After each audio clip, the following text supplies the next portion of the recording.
అందరికీ జేబీఎం. నేను Rajesh Mahasen. Welcome to Mahasen media. కలికాలం అంటే ఏంటో అనుకున్నానండి, కానీ నిన్న అంబటి రాంబాబు వీడియో చూసిన తర్వాత నిజారా బాబు కలికాలం అంటే ఇదేనేమో. ఇక్కడ దుర్మార్గులు, దోషులు, దొంగలు నిజాయితీ పరులకి సర్టిఫికేట్ ఇస్తారు. నిజాయితీ పరుల నిబద్ధత గురించి వీళ్ళు కాంట్రాక్ట్ సర్టిఫికేట్ ఇచ్చే పరిస్థితి వస్తుంది. అలాంటి ఒక కాలం అదే కలికాలం రా నాయన అనిపించిందండి.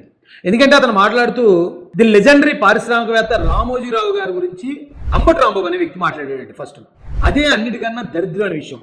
ఎందుకంటే అంబటి రాంబాబు మనవడికి మనవరాలకి పెళ్లి చేసే వయసులో ఒక మనవరాల వయసు ఉన్న అమ్మాయితో దరిద్రంగా మాట్లాడుతూ, అంటే మాట్లాడాడు అంటే అంతకుముందు ఏం చేయకుండా ఇప్పుడు మాట్లాడుంటాడు కదా. అలాంటి పనులు చేసే ఒక వ్యక్తి నిజంగా కొంచెం మానవ మర్యాద ఉన్నవాడు అయితేనండి నీళ్ళని బావిలో దూకి చచ్చిపోతాడు, లేదా ఇంట్లో నుంచి బయటకు రాడు, పరువు పోయిందిరా నాయన అని. కానీ మా అంబటి రాంబాబు దగ్గర అలాంటి ఏమీ ఎక్స్పెక్ట్ చేయలేమండి. అతని దగ్గర అంత నీచమైన బ్యాక్గ్రౌండ్ వేసుకుని బయటకు వచ్చి నిజాయితీ పరుల గురించి అతను విమర్శిస్తాడండి. ఇది పరాకాష్ట అండి, కలికాలానికే పరాకాష్ట ఇది. అతను నిన్న మాట్లాడుతూ అంటున్నాడు, రామోజీరావు గారి మీద కేసు పెట్టారట ఉండవల్లి అరుణ్ కుమార్ గారు.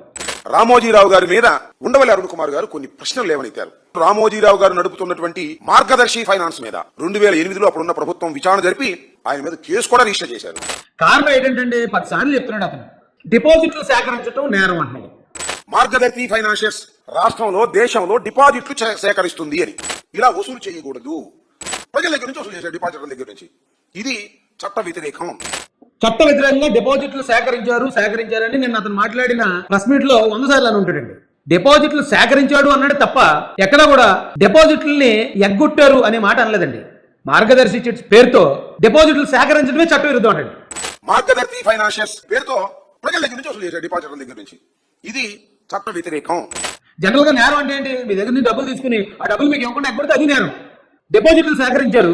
నాకు తెలిసి మార్గదర్శి మీద ఎక్కడ కూడా ఇదిగో రామోజీరావు గారు మా డబ్బులు తప్పించారని ఒక్క కంప్లైంట్ కూడా లేదు. ఎందుకంటే అందరికీ చెల్లింపులు చేస్తాడు సకాలంలో. ఆయన ఎవరికి ఇవ్వాల్సిన డబ్బులు 90 పైసలతో సహా ఇచ్చేశాడు.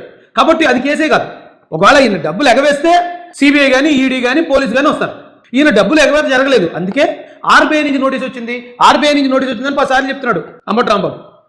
ఆర్బీఐ నోటీస్ ఇచ్చింది మార్గదర్శి ఫైనాన్షియర్స్ కి. ఇది చట్ట వ్యతిరేకం అనేటువంటి అభిప్రాయం ఖచ్చితంగా ఆర్బీఐకి ఉంది. ఆర్బీఐ అనేక సందర్భాల్లో నోటీసులు ఇచ్చింది. ఆర్బీఐ నుంచి నోటీస్ అంటే అదేమి ఇన్వెస్టిగేషన్ ఏజెన్సీ కాదే, అదేమి కేసు కాదు. ఒకవేళ ఏదన్నా లెక్కలు చూపించమనో లేకపోతే ఏదైనా ఒక రూల్ విషయంలోనూ పంపించుంటారు. నిజంగా రామోజీరావు గారు ఏమైనా అవకతవకలు చేస్తే జగన్మోహన్ రెడ్డి గారికి వచ్చినట్టు సిబిఐ వస్తుంది, ఈడీ వస్తుంది, కేసులు పెడతారు, ఛార్జ్షీట్లు వేస్తారు, 16 ఏళ్ళు జైల్లో పెడతారు. ఒక కేసు అయినా నమోదైందా రామోజీరావు గారి మీద? ఎంతసేపు ఆ ఉండవల్లి అరుణ్ కుమార్ గారు ఆయన మీద పొలోమని పడేయడం తప్ప రామోజీరావు గారు చేసిన తప్పేంటి? ఆయన ఒక పారిశ్రామికవేత్త, వందలాది పరిశ్రమలు పెట్టాడు, వేలాది మందికి, లక్షలాది మందికి ఉద్యోగాలు ఇచ్చాడు, ఎంతో నిబద్ధతతో బతికాడు, క్రమశిక్షణతో బ్రతికాడు. ఆయన చనిపోయేటప్పుడు కూడా 10 మందికి ఉపయోగపడిన తర్వాత ఆయన చనిపోయాడు. అలాంటి వ్యక్తి మీద ఇప్పటికీ ఇలాంటి తప్పుడు ప్రచారం చేయడానికి సిగ్గు ఎగ్గి ఏమి ఉండదులేండి. అంబటి రాంబాబు గారి దగ్గర సిగ్గు ఎగ్గి ఎక్స్పెక్ట్ చేస్తే మనం సిగ్గుపడాలి. అతను అలా మాట్లాడుతుంటే అనిపించిందండి నాకు. ఇప్పుడు వీళ్ళ నాయకుడు జగన్మోహన్ రెడ్డి గారు, ఆయన మీద ఎన్ని సిబిఐ కేసులు, ఎన్ని ఈడీ కేసులు ఉన్నాయి? అంబటి రాంబాబు 2500 కోట్లు డిపాజిట్లు తీసుకున్నారు, మళ్ళీ అతను చెల్లించేశారు అంటున్నాడు. అది నేరం రామోజీరావు గారు చేసింది. ఆ తర్వాత ఏం జరిగింది తెలుసు? 2600 కోట్ల రూపాయలు మీరు చెల్లించాల్సిందే అని చట్టం చెబుతుంటే అప్పుడు ఆయనకున్నటువంటి అనేక టీవీ ఛానల్స్ ని అమ్ముకుని దానిలో వచ్చిన డబ్బులు తీసుకెళ్లి డిపాజిట్లకు ఇచ్చారు. అది నేరం రామోజీరావు గారు చేసింది. కానీ ఇక్కడ దాదాపు 1,00,000 కోట్లు రాజశేఖర రెడ్డి గారు ముఖ్యమంత్రిగా ఉన్నప్పుడు, జగన్మోహన్ రెడ్డి గారు ముఖ్యమంత్రి అయిన తర్వాత ఎన్ని లక్షల కోట్లు ఇంకా లెక్క తేలాల్సి ఉంది. ఇవన్నీ చేసిన జగన్ గారిలో ఏ తప్పు అంబటి రాంబాబుకి కానీ ఉండవల్లి అరుణ్ కుమార్ కూడా కనిపించదు. వాళ్ళందరూ కూడా జగన్మోహన్ రెడ్డి గారికి భజన చేస్తూనే ఉంటారు. కానీ ఏ తప్పు చేయకపోయినా నిజాయితీ పరుల మీద ఇలా బురద చల్లడానికి మరి ఏంటో నాకు అర్థం కావట్లేదు. ఇలాంటి మనుషులు అదే ముందు అనుకున్నట్టే కలికాలం కాబట్టి మరి ఇలాంటి మనుషుల్ని, ఇలాంటి మేధావుల్ని, ఫేక్ మేధావుల్ని, సూడో మేధావుల్ని ప్రజలందరూ భరించాల్సి ఉంటుంది అనుకుంటా అండి. జై భీమ్, జై భారత్, జై జయ మహాసేన, జై తెలుగుదేశం, జై చంద్రబాబు, జై జయ లోకేష్.